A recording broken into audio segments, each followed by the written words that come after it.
Hello everyone, welcome back to Design for Dummies. So we're doing this in a different way today because I'm actually in bed. I felt like doing this in bed, and frankly, if the angles are bad, everyone looks bad from certain angles, so we're just going to carry on with it. But today I'm actually going to show you how to do a little fun illustration for your friend for Christmas or for their birthdays or whatever the case may be. I just thought it's pretty close to Christmas and this present doesn't take too long, so I'm just going to demonstrate how I do it, and you can obviously do it in your own time for your friend. So yeah, let's get to it. So I'm just going to open this illustration that I did for a friend. So this is how it looks. I did it in Adobe Illustrator, and this is just a photo of her and her boyfriend kissing. Very cute photo. And yeah, this is the illustration that I did for her. I think it was for their anniversary, if I'm not mistaken. So yeah, as you can see, she loved it. She actually got it printed on the back of a hoodie. It came out really, really nicely. So let's get to it. I'm gonna open up Illustrator. I've already got an A4 page opened up here. So I'm just going to show you what the settings were for this A4 page. So I basically just chose print. I usually work in print. If you want to print this photo for your friend, or if your friend is asking you to do an illustration for them, whatever the case may be, if you are planning on printing it, then choose CMYK color mode. If you are planning on not printing it, then choose RGB. If you want to send this to a friend over email with like a nice little, I don't know, sentence saying you love them, whatever the case may be, and they can set it as their wallpaper or as their profile picture, or yes, anything they really want to do with the digital version, then use RGB. Otherwise use CMYK color mode. You do want to make the resolution quite high. I'm just going to work in CMYK because I'm going to pretend that I'm going to print this on like a canvas or something. So the raster effects, let's just make it the highest it can go, which is 300 ppi. And that means pixels per inch, I think. So let's just show, well, you can rename the file to whatever you'd like. But that is what this A4 page is in. That's all of its settings. So let's get to it. We're just gonna open a file. Just click File, Place, or you can just click and drag an image from any folder on your computer. We're just gonna choose a very recent image of me graduating. And oh, this file could not read. That's great. Let's choose a different image then.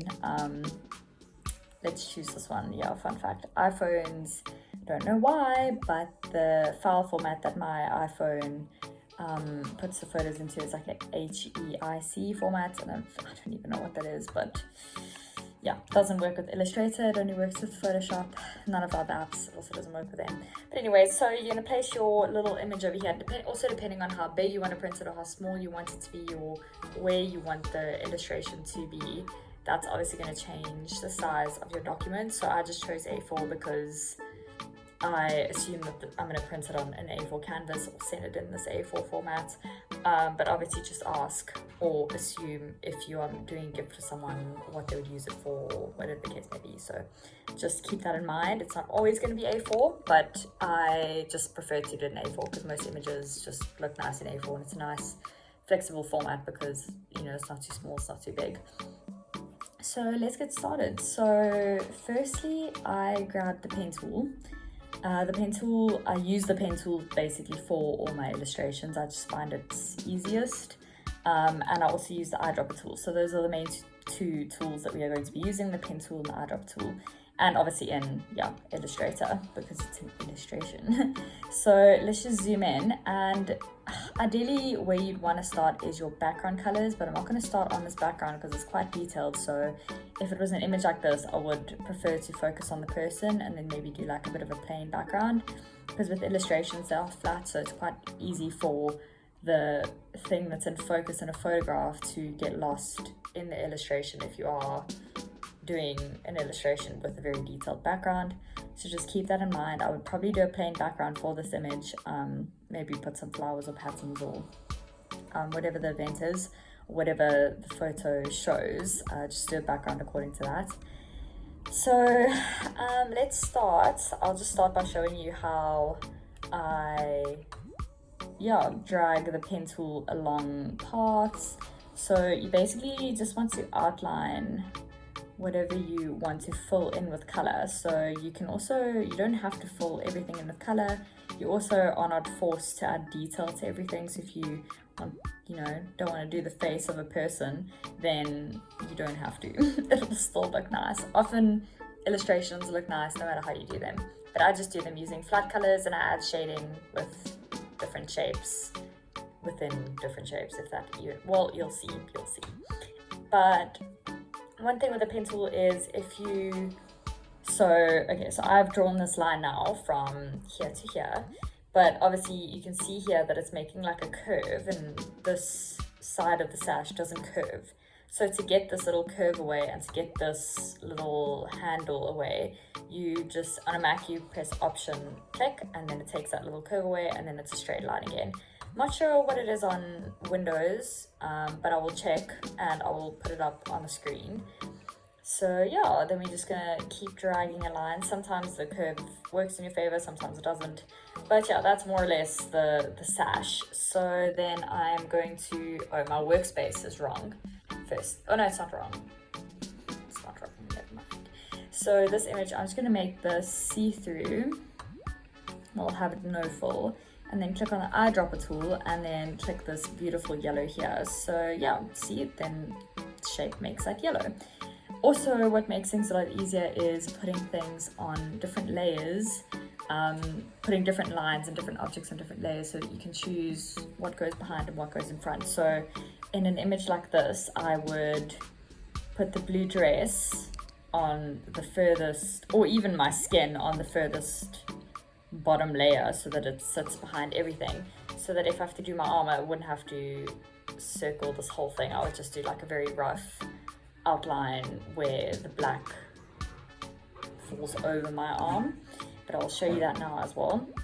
So let's just create a new name for this particular layer. Okay, I think the image I'm just going to drag, we'll make that its own layer just now, but layer 1, we'll just call this the sash. And then, okay, let me show you what I mean by the skin. So we're gonna create a new layer for the skin and name it skin. And then we're gonna drag, okay, let's just go back to properties and make the full nothing so we can just have a nice line. And then we're gonna click and drag and yeah, do the skin. Obviously, do the hand as nice as possible. I'm doing this very quickly, otherwise this video is going to be 4 years long. And also there are lots of different ways to illustrate. I prefer to use this way, like in the image that I showed you, just because it comes out nicely. It's a modern effect. Most people do end up liking this style of illustration. There's obviously lots of different ways to do it on Photoshop. You can do it in Illustrator as well. You can add real shading and real toning value to certain images if you want. But like I was saying just now, so I'm just going to pull this around like this to make my life easier instead of, following that line. And let's just fill it. Eyedropper tool. Okay, we can do these highlights later, but let's just fill this with the normal skin color for now.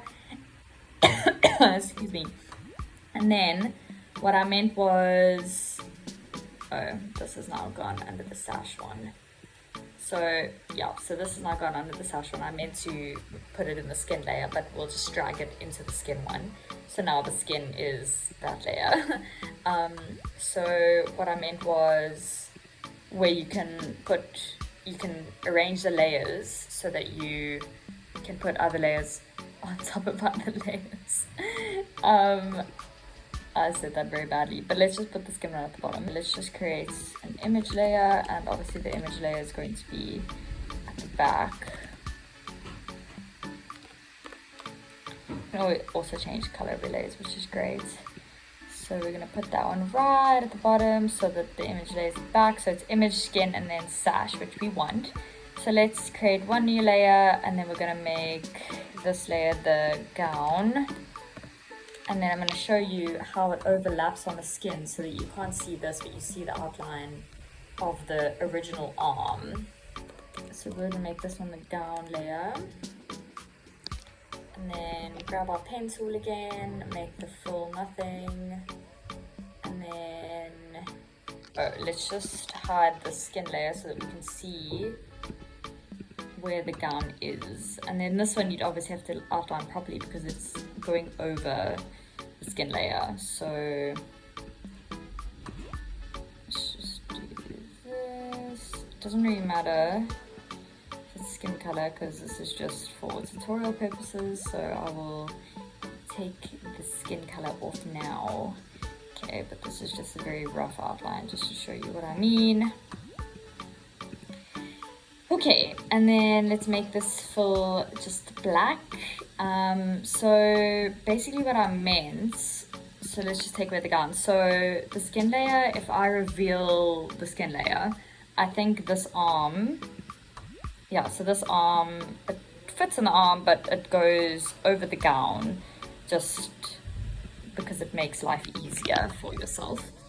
So then if I toggle the visibility of the gown one, then it goes over that, and then it, yeah, hides that little piece of the arm that I originally made round just to make my life easier and not, you know, go very carefully over everything. But basically that is what I would do. So all the layers that are at the back and don't have things continuously over them, you would put right at the bottom, like the skin. So the skin layers I would all put at the bottom. Then I'd probably go for like my dress and my shoes. That would be just above the skin. So let's just do this according to how I would layer them so that you can see what I mean. So then I would say maybe my dress, make a new layer, maybe do my shoes. So I would do skin, dress, shoes, let's do necklaces even, there's already a layer here. Necklaces, ooh, necklacey, necklaces. And then I would most likely do my gown, so that's all, oh. So the gown is already there. And then I would do the sash, and then on top of everything, because my hair falls over the gown, over the sash, over my skin, over my dress, I would probably do the hair dead last because that seems like the foremost thing closest to the camera, and that falls over everything that I want to illustrate. If that makes sense. I hope that makes sense, but this is how I would do my layers. And if you keep them in this kind of order, you shouldn't really find any problems. But often, if you just outline everything properly and really take your time with it, you shouldn't really need to arrange your layers in this way. But I just find it easier because I'll drag like a circle around my dress like this, and then I wouldn't have to worry about outlining my dress perfectly because I know that the gown and the sash will make the outlines for me. So yeah, that's basically how I do it. And just to add, with adding highlights and such, I would open my skin layer, and obviously all my skin is going to be under the same layer because I want all my skin to be at the back. So then you open your pen tool, and here are some highlights that we don't want to miss. Okay, so I just realized that if your layer isn't visible, it doesn't let you add lines and shapes into that layer. Sorry, I haven't done this for a while, so I forgot about that. So let's just make the skin layer visible and then just make the skin see-through so that we can work with the highlights for now. So let's go back to layers. Okay, so we're in the skin. Now you can create some highlights. So let's just go along these lines and create some very rough highlights. Are going to be close to the skin, so close to the color of the skin, I mean, so they will still look like highlights at least. And often when you're doing the illustration, it looks terrible while you're doing it, and then you finish and you're like, oh, that came together nicely. So if it looks weird, just, you know, keep going and it should come out nicely. So okay, so let's color these ones in. So we're going to color the highlights in first, and then obviously do the big one last, otherwise the big one's going to cover the highlights. So let's grab the eyedropper tool and color in these highlights, and then we can color in the big piece of skin. Oh, it's just a normal skin. Okay, there we go. So these are the kind of highlights that I would add to the whole body, and obviously I'd do way more definition with the fingers and add some rings and some jewelry, but the end results should look something like this if you do follow my approach. Even and for small details and for like little lines and patterns and stuff, I use the like paintbrush tool for these patterns on his shirt.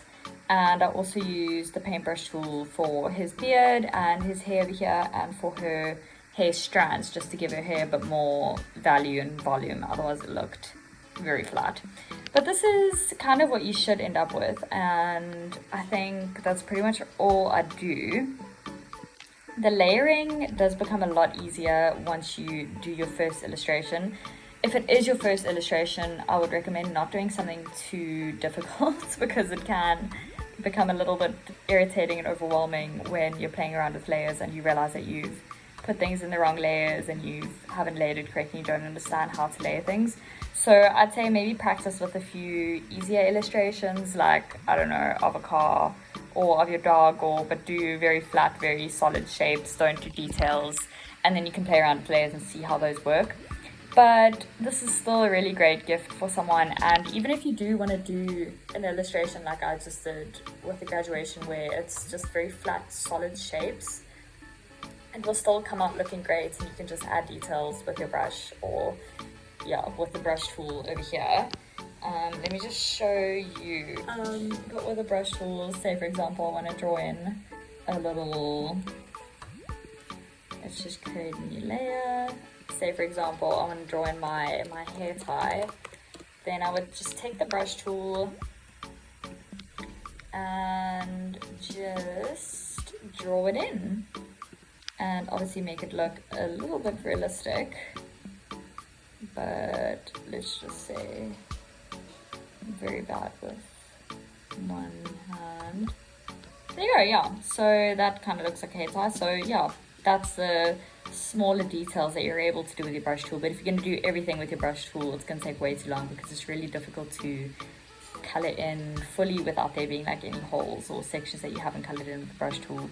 And it also makes a very like strange layer. Let me just show you. If I scribble onto it like this, it doesn't create like a line around the whole shape. It creates a line around all the lines. So yeah, it's all the lines are outlined and you select all the lines, so it becomes difficult to create a solid shape. So pencil for solid shape, brush tool for smaller, more like dainty details, and that's pretty much it. I think that's all. I use. Those are the only tools I use for these illustrations. And remember to ask, or if you are doing this for a friend, then just save it as like a normal JPEG, or if you're planning on printing it on something, save it as a PNG with a transparent background. That's what I did for this one, so that they can actually print it onto something, or you can print it onto a shirt or onto a canvas if you don't want a background on the canvas, or if you want it on a hat or in a picture frame, or whatever the case may be. If it's just a normal thing, save it as a JPG, just a very high resolution, to make sure that you don't lose any quality or have it pixelates. That's the last thing you want for a present. If it's for someone else, save it as a PNG and make sure that the background is either on or off, depending on what you want to print it on. So yeah, I think that's it for this one. It's going to be a bit of a short, more chill tutorial. I'm in holiday mode, so I'm just relaxing. But I hope that you enjoyed this video. Please leave a like if you did. Please leave a like if it helps you in any way. These are just how I do my illustrations. There are a ton more ways to do them, but this is a very easy, very simple, very non-tedious way of doing a fun illustration for someone. So yeah, I will see you next week. Bye!